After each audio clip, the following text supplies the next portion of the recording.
Have you ever heard of the Second Opium War? Many people haven't, or they only know the basics, but this conflict, often overshadowed by its predecessor, contains some of the most shocking and revealing moments of the 19th century.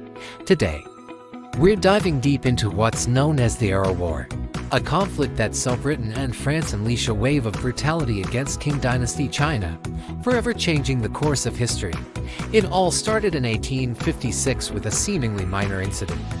Chinese authorities in Canton boarded a ship called the Atrocities, which they suspected of piracy. They arrested the crew, but the British consul claimed the ship was British registered and that the Chinese had insulted the British flag. Was this a genuine diplomatic insult? The truth is, the ship's registration had expired, and its right to fly the British flag was highly questionable. But for Britain, hungry for more trade concessions and eager to fully legalize the opium trade, this was the perfect excuse they had been waiting for, using the Atrocities incident as a pretext. The British launched a military campaign. They bombarded the city of Canton, a major trade hub, causing widespread destruction and civilian casualties. They didn't act alone for long. France, looking to expand its own influence in Asia, soon joined the fray. Their reason? The execution of a French missionary who had been illegally preaching in a province closed to foreigners. Together, the Anglo-French forces formed a powerful and ruthless expedition. The war escalated dramatically. In 1858, the combined forces sailed north, capturing the Taka forts that guarded the route to Tianjin and the capital, Beijing. The terrified Qing court was forced to sign the Treaty of Tianjin, which granted staggering concessions, opening more ports, allowing foreign travel throughout China, and paying huge sums of money to Britain and France. It was a humiliating blow, but the Qing court tried to resist its full implementation. This resistance would lead to even greater tragedy the following year, when foreign diplomats tried to travel to Beijing to ratify the treaty. They were repelled at the newly refortified Taka forts for Britain and France. This was the ultimate defiance. In 1860, they returned with an even larger, more powerful force. They swept through the Taka forts and marched directly towards Beijing. During this advance, they captured a group of Anglo-French negotiators who were under a flag of truce.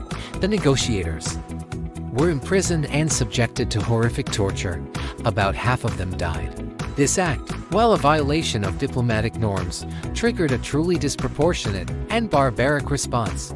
Upon reaching Beijing, the British High Commissioner, Lord Elgin, ordered the complete and utter destruction of the Old Summer Palace, or Yuanmingyuan. This wasn't a military target.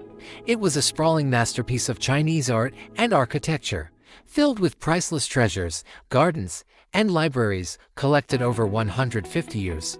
For 3 days, soldiers looted everything they could carry: gold, jade, porcelain, silica. Before setting the entire complex ablaze, the fires burned for days, reducing a cultural jewel to a pile of rubble. Lord Elgin claimed this was a solemn act of retribution meant to punish the emperor directly without harming the general population, but in reality, it was a calculated act of cultural vandalism designed to psychologically shatter the Qing dynasty and the Chinese people. It was a message: resistance is futile, and your most sacred cultural heritage is worthless in the face of our power. The burning of the Old Summer Palace remains a profound scar on the Chinese national consciousness to this day, with the capital at their mercy. The Qing court had no choice but to surrender completely. The Convention of Beijing was signed, ratifying the earlier treaty, ceding more territory, and legalizing the opium trade. The Second Opium War was over, but its legacy of humiliation and exploitation would fuel decades of unrest and revolution in China. It is a dark chapter that reminds us how the pursuit of profit and power can lead to unspeakable acts of destruction.